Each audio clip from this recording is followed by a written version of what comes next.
Pues en este video lo que se va a ver es como que lo más uno de los ejemplos más completos que podríamos observar acerca de la programación orientada a objetos, utilizando entonces una gran cantidad de las bases y de las técnicas que se utilizan para este tipo de programación.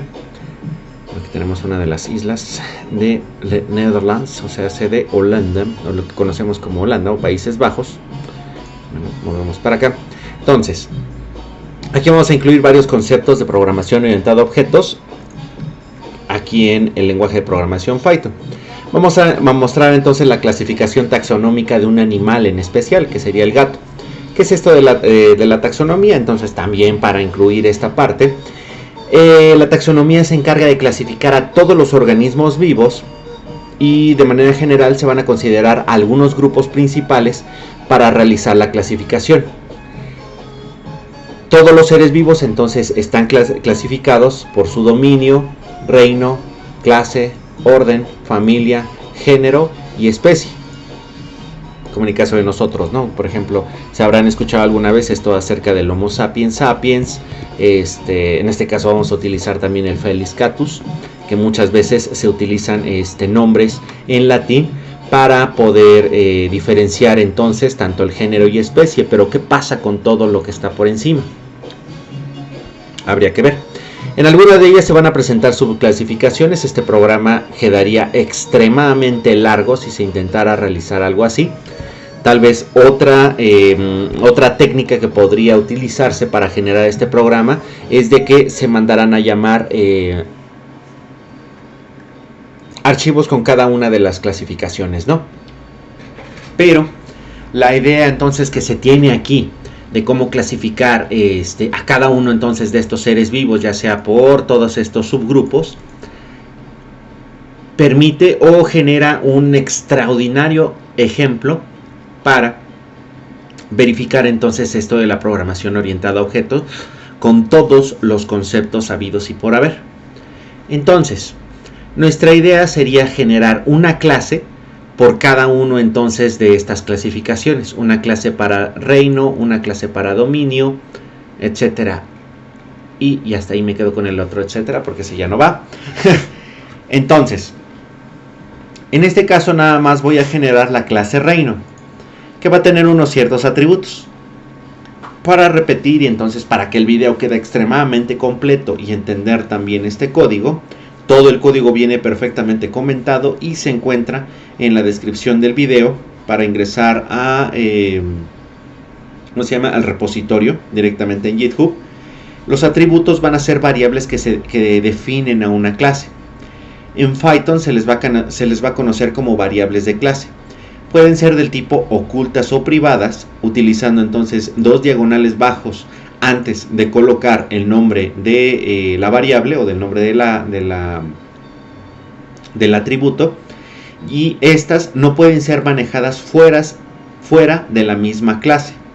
Ok, entonces en este caso voy a crear dos listas, una que se llama dominio y otra que se llama reinos, las cuales van a incluir los dominios y los reinos principales de cómo se clasifican entonces a los seres vivos. Esto los dejo de esta manera y no genero, por ejemplo, la clase dominio, ya que solamente van a existir tres dominios principales: la archaea, la bacteria, la bacteria y la eucaria. Ok, y en los reinos nada más vamos a tener el protista, el fungi, el plantae y el animalia. Estos atributos, ahora que van a ser unas cadenas de texto que inicio como vacías, pueden ser modificados fuera de la clase, ya que no los estoy colocando como variables ocultas o privadas, y que en esta parte entonces estoy manejando el concepto de encapsulación, ¿va? Estas variables no pueden ser observadas fuera de este reino, o sea, fuera de esta clase.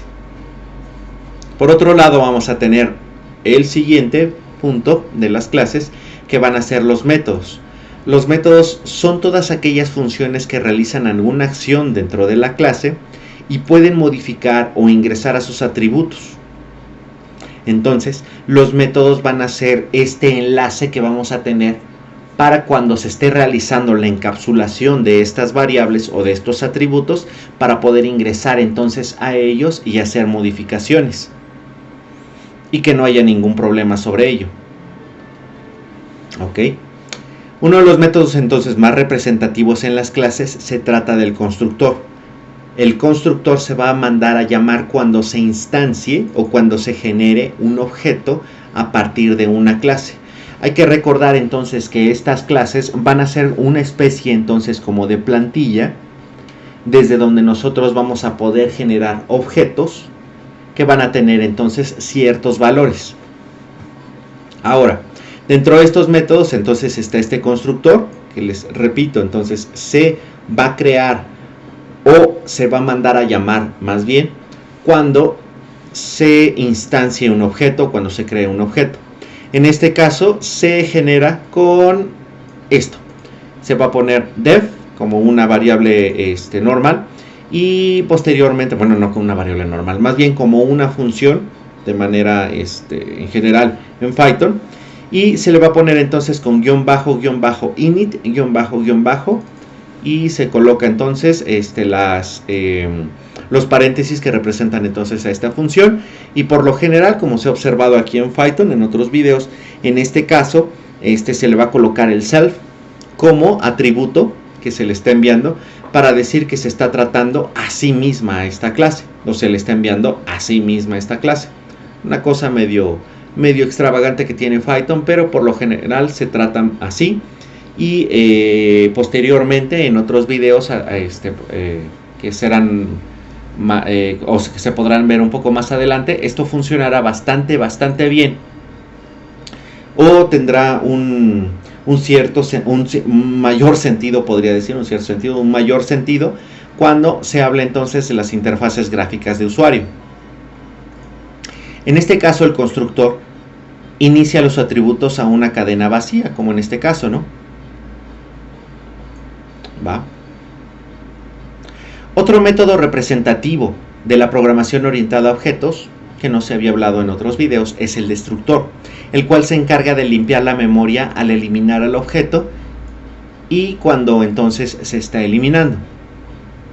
También hay que tomar en cuenta que en Python, al igual que en muchos otros lenguajes, por ejemplo Java, los destructores muchas veces no son tan importantes o no son tan necesarios más bien, ya que existe algo conocido como recolector de basura que se encarga de eliminar los objetos y limpiar la memoria cuando sea necesario, tal como dice aquí, ¿no?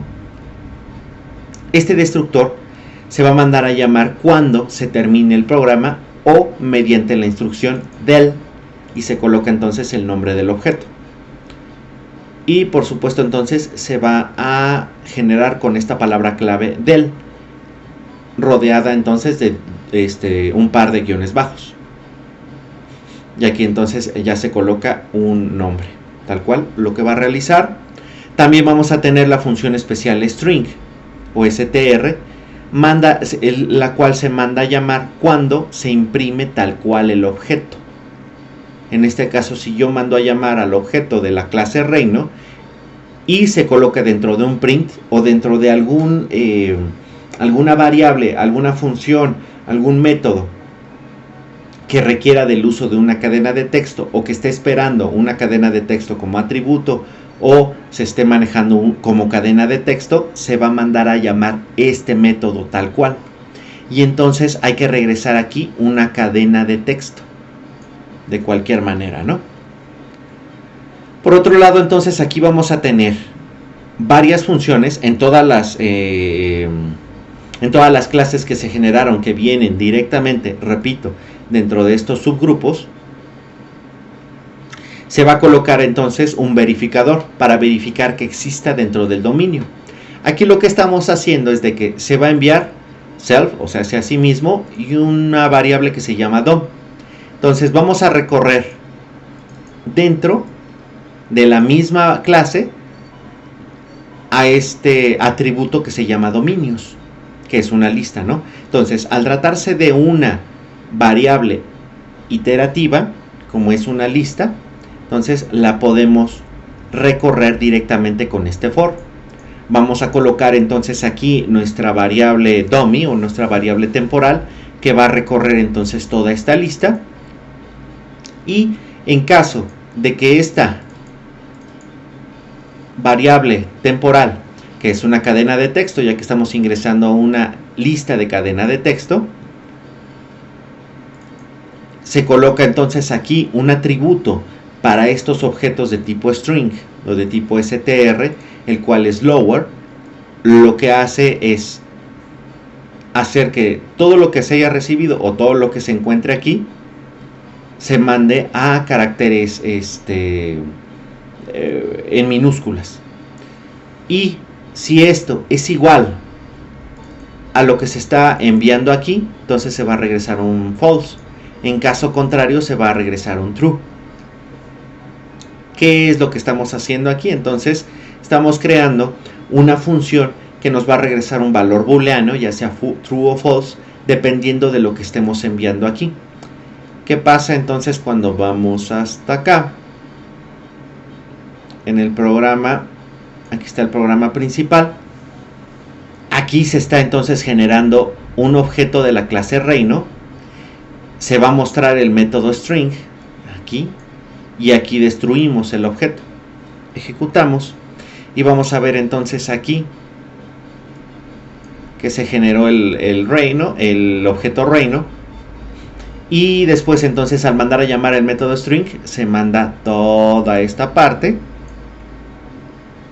Y una vez entonces que se está mandando a llamar el destructor, manda a llamar esa parte o esa sección de código del destructor, en donde se puede realizar alguna opción cuando se destruya el objeto que fue creado.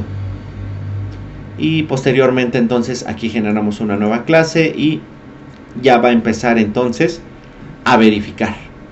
¿Y qué tenemos entonces con esta sección o con estas funciones de verificar el dominio? Ya que tenemos entonces aquí nuestro objeto nuevo gato, el cual proviene de la clase gato, que ahorita vamos a ver, va a tener esta clase entonces el verificador de dominio. Va a ser entonces este método que se manda a llamar con el operador punto. Vamos a tener entonces aquí el objeto punto verificar dominio. Y le vamos a mandar a llamar TMP, o le vamos a no mandar a llamar, sino más bien vamos a mandar como argumento el TMP. El TMP lo iniciamos aquí como una cadena de texto vacía. Entonces, verificamos, manda una cadena de texto vacía, regresamos hasta donde está verificar reino, se manda entonces una cadena de texto vacía. Cuando se va a buscar la cadena de texto vacía dentro del reino, que sería esto de aquí, o dentro del dominio, esto se manda entonces a minúsculas, y como no existe la cadena de texto vacía dentro de estas listas, va a regresar un valor de false, perdón, de true. Ahí es al revés, es de true. Entonces aquí está la lógica, se tiene que regresar el true para que este while se mantenga siempre en lo mismo. Y entonces se va a colocar aquí ingresa dominio. Esto se va a asignar a TMP. Cuando se ingrese, regresa, verifica esta parte, se regresa entonces hasta esta sección que tenemos aquí de verificar reino, y si esto no se cumple, entonces si esta parte no se cumple, se va a regresar un true, siempre se va a regresar un true, lo cual nos va a asegurar que este while se va a estar ejecutando por los siglos de los siglos hasta que se ingrese un valor correcto. Podemos poner así, espacios, un 666 y no pasa nada. Pero si ahora nosotros ponemos Eucaria, pues bacteria, no me está pidiendo el dominio. Podemos poner entonces aquí bacteria y ahora sí, o bacteria, entonces ya nos está cambiando hacia el reino.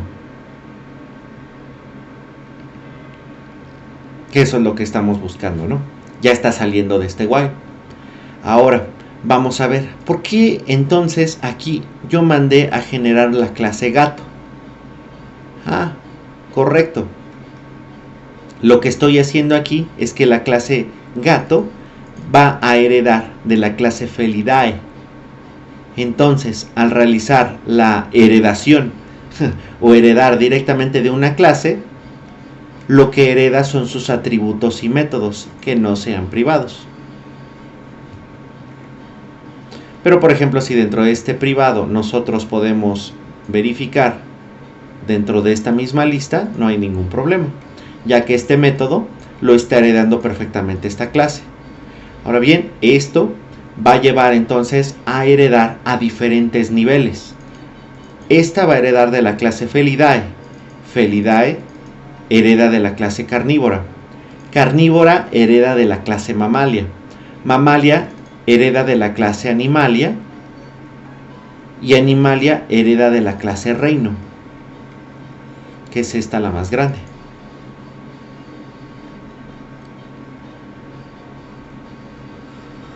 Entonces, como se puede observar, vamos a tener diferentes